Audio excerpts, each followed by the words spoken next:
2024 का पहला मुख्य त्योहार, पहला बड़ा त्योहार मकर संक्रांति इस बार आ रहा है 15 जनवरी को।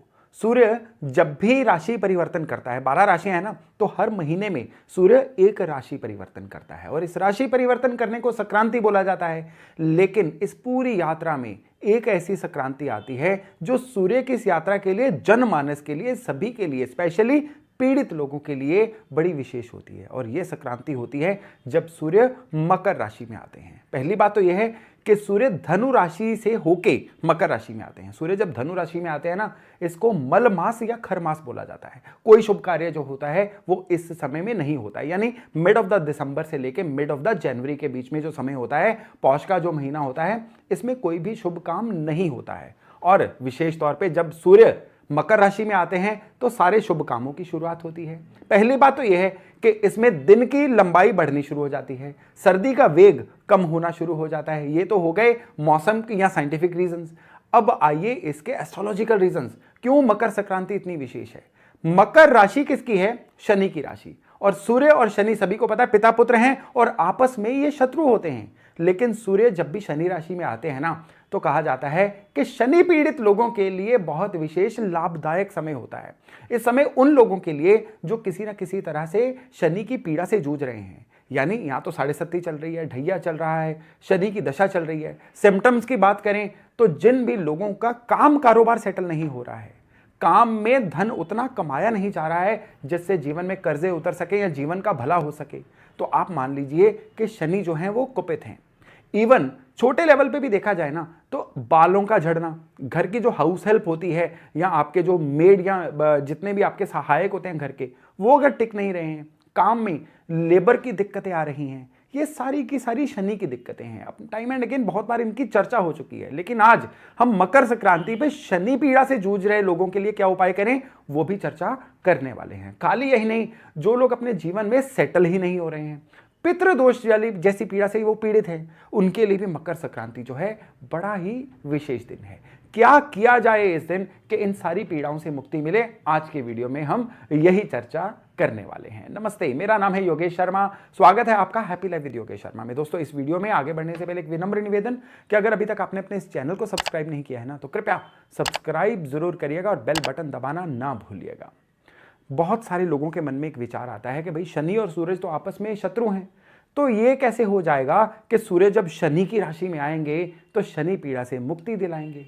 इसके पीछे भी माइथोलॉजिकल स्टोरीज हैं। हम अभी माइथोलॉजिकल स्टोरीज में नहीं जाएंगे, लेकिन इतना समझ लीजिए कि सूर्य जब भी मकर राशि में आएंगे ना, ये शनि पीड़ा वाले लोगों का बहुत भला करेंगे, बशर्ते उपाय जो हैं वो शनि के किए जाएं। किस तरह से?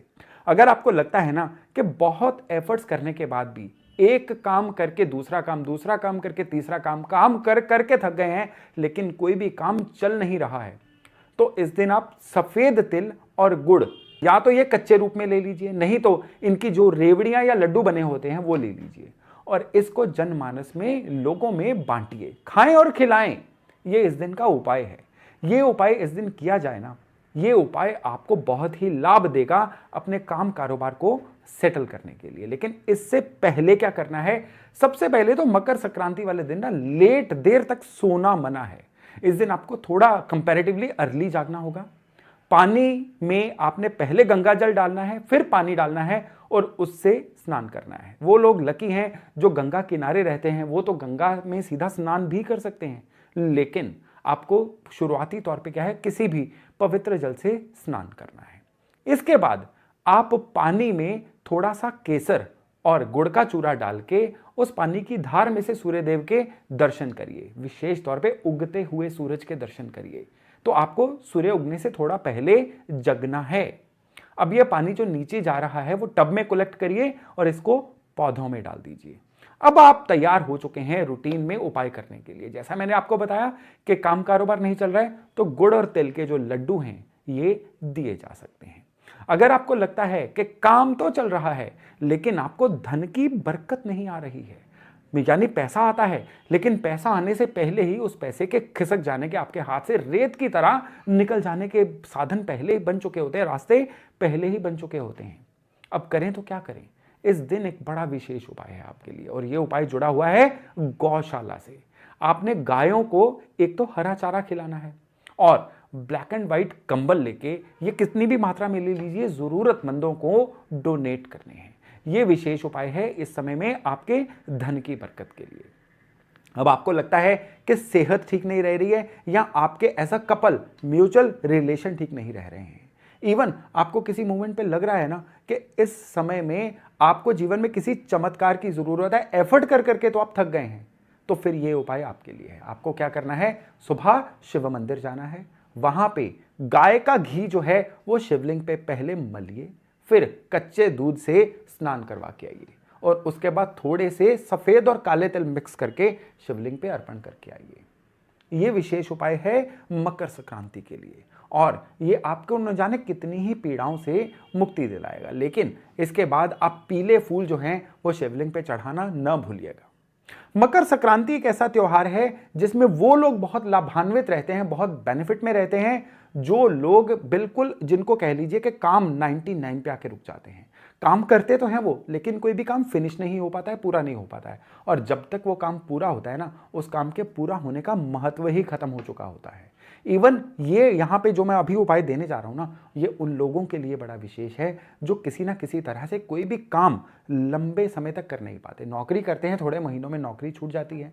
कोई भी व्यापार करते हैं, थोड़ी ही देर में व्यापार चलता तो शुरुआत में सही से है, लेकिन बाद में काम जो है धीरे धीरे डाउन जाना शुरू हो जाता है, काम मुरझा जाता है। और ये जो उपाय अभी देने जा रहा हूं, ये उन लोगों के लिए भी बड़ा विशेष है जो लोग किसी ना किसी तरह से अपने परिवार की जरूरतों को अपनी कमाई के द्वारा पूरा नहीं कर पा रहे हैं। तो मकर संक्रांति वाले दिन सुबह नहा के आपने विष्णु भगवान के मंदिर में जाना है और वहां पे भगवान लक्ष्मी नारायण की जो मूर्ति होगी उनके आगे आपने एक पीला वस्त्र रखना है, साथ में सफेद तिल और गुड़ रखना है। सफेद तिल जो है ये कम से कम आपके होने चाहिए 125 ग्राम और जो गुड़ है ये होना चाहिए 1.25 किलो। इसको आप उनके आगे दक्षिणा समेत रख के प्रार्थना करके आइए कि हे प्रभु, आपकी गृहस्थी को, आपके जो भी जीवन में प्रोविजनिंग है ना, उसको गति दे। इस दिन की गई प्रार्थना जो है ना, आपकी बहुत जल्दी ईश्वर तक पहुंचती है। ईश्वर से आपका जो कनेक्ट है ना, ये बहुत अच्छा बैठता है। लेकिन आती बार एक उपाय करना ना भूलिए। आपको याद होगा दिवाली पे भी ये उपाय किया था। आपने 2 झाड़ू लेने हैं, एक झाड़ू मंदिर में ही रख के आइए और दूसरा झाड़ू घर पे लेके आइए। इस दिन लाया गया झाड़ू जो है ना, ये आपके घर की जितनी भी दरिद्रता है ना, उसको निकाल बाहर फेंकेगा। अब एक और उपाय, बस ये उपाय है उन लोगों के लिए जो किसी ना किसी तरह की हेल्थ की समस्या से, स्वास्थ्य की समस्या से जूझ रहे हैं। उनको क्या करना है, गाय का घी लेके किसी भी धर्म स्थान पे डोनेट करके आना है। इसकी क्वांटिटी कम से कम 1.25 किलो रहनी चाहिए और उसके अलावा घर में तांबे का लोटा उस दिन खरीद के लाना है। 3 चीजें घर में खरीद के लानी है, तांबे का लोटा, थोड़ा सा गुड़ और सफेद तिल, ये लेके आने हैं। ये जो काम है ना, ये आपको हेल्थ में आपको जो भी दिक्कतें आ रही है ना, उससे निकलने के साधन जुटाएगा। जो भी दवा आप कर रहे होगे ना, अब वो दवा लगनी शुरू हो जाएगी। और अंत में एक विशेष उपाय पितृदोष से जूझ रहे लोगों के लिए।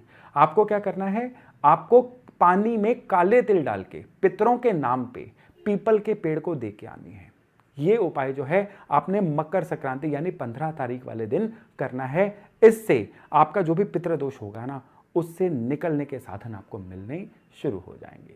तो दोस्तों, ये एक ऐसा त्योहार है जिसको ना केवल आप ईश्वर से जुड़ाव का एक साधन मान सकते हैं, बल्कि अपनी तमाम पीड़ाओं से निकलने का भी एक दिन मान सकते हैं। और मैं आशा करता हूं कि आज के वीडियो से लाभ लेके आप अपनी न जाने कितनी ही पीड़ाओं को इस मकर संक्रांति पे समाप्त कर पाएंगे। तो चलिए एक बार फिर से मकर संक्रांति की आप सभी को बहुत शुभकामनाएं। बहुत जल्द हम दोबारा मिल रहे हैं नए टॉपिक, नए विषय के साथ। अपना खूब ध्यान रखिएगा। नमस्कार।